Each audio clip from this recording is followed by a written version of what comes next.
Your MacBook is running out of storage and you open the storage settings, you might see something called system data. Now mine is 87 gigabytes, but yours might be 300 gigabytes, 600 gigabytes. I've even seen 800 gigabytes system data. And you might be asking yourself, what is system data and why is it taking up so much space in my Mac? And I would say Apple does a really bad job explaining that to you here. But in this video, I'm going to show you what system data is, how to clean it up for free. I'm also going to show you a paid version, and then you basically go with whichever one you prefer. So the first thing to do is open Finder. And now I want you to tap over here, go on settings, and then tap to show your user group. The reason this user group is important is that this basically contains every single thing on your Mac. So you need this there for you to be able to do the next step. So now once that's opened, tap on it here. And now we want to be able to see the storage for each file in the user folder. So what you should do is right click and then tap show view options and then tap calculate all sizes. It's already selected for mine. That's why I can see all the storage sizes. So just make sure this is ticked for you. Now, once this is ticked, you basically see everything taking up space on your Mac. And now you're gonna see something called a library folder. And this library folder is basically your system data. So system data is basically anything that is not in your documents, not in your downloads folder, not in your movies folder, which is mostly going to be the library folder. So the library folder is where applications store their data. So if you're using iMessage, for example, iMessage actually stores your message history in here. If you're backing up, I don't know, an iPhone, that's also stored in the library. If you're like me and you're a developer and you're building apps, a lot of those like NPM libraries you install, a lot of them are cached and stored here.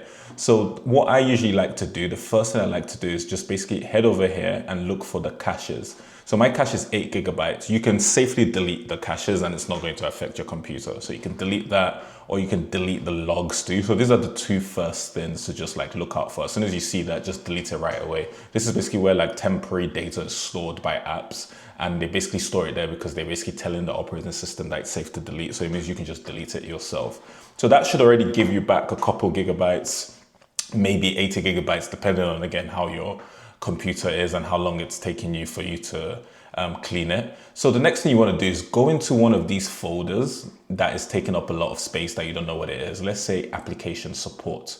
So what I usually like to do here is, for example, look, there's this folder called Claude that is taking up 25 gigabytes. What you can do is right click on it, hold down options on your keyboard and then copy the path name.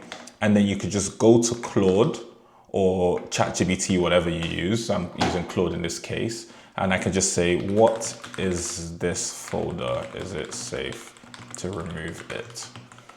And then, sorry, I've just misspelled that. So you send that to Claude and Claude will basically tell you what it is. And if it's like, what would happen basically if you delete it. So this folder is a data directory for the Claude desktop app. So this is something that my Claude desktop app needs. It's safe to remove if you've installed the Claude desktop app. So technically, if I'm using Claude desktop app, I shouldn't do this. So you can basically do this for every single file that you have or every single folder here you don't understand. And that works. But my preferred method, so that's the free way of doing it. My preferred method is to use Free Up My Mac. And I have a discount code in the description. It's one-time payment. So you just pay for it once and you can use it forever. And again, Free Up My Mac basically has this where you can see all the caches, system logs, user logs. So these are the same caches I told you about earlier, except it identifies more of that. So you can essentially just come here and just clean this folder and instantly get back those storage space instantly. Another thing that is really cool that you can do here is that, for example, look, I have the containers right here in application desktop. I don't know what they are, so I can just tap analyze.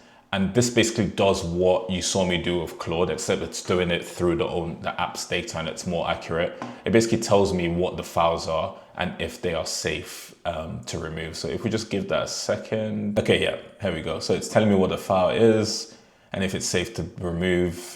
Then it's saying I will lose my documents, caches, which I don't want to do. So you can basically keep doing this and eventually you can find out. The good thing about this app is you can select loads of files at the same time and analyze them and quickly find out what's taking up your space. So I did this on my Mac and I actually got back 300 gigabytes because I found out there was a folder that CapCut was storing its caches in that I actually didn't need, that I could just delete. So do this on your computer and see if you can like save up space and find out exactly what's stopping your Mac from using up a bunch of storage and not basically giving you back the storage when you've cleaned it up. Yeah, so try it out. I have a link to the description with a discount code, my referral discount code. So use it, try on your Mac, or try the free method, whichever one you prefer. And comment in the comment section how many gigabytes you save from using this method so it can help other people.